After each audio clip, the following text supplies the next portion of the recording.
Trujillo María. Buenos días tengan todas y todos ustedes. Su servidora Patricia Rosalinda Trujillo Mariel, originaria del puerto de Veracruz.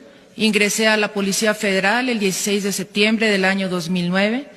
Soy médico cirujano, maestra en medicina forense, poseo 12 doctorados, 3 doctorados cursados en reeducación y reinserción social, investigación forense y ciencia de la conducta humana a nivel filosófico y 9 doctorados honoris causa.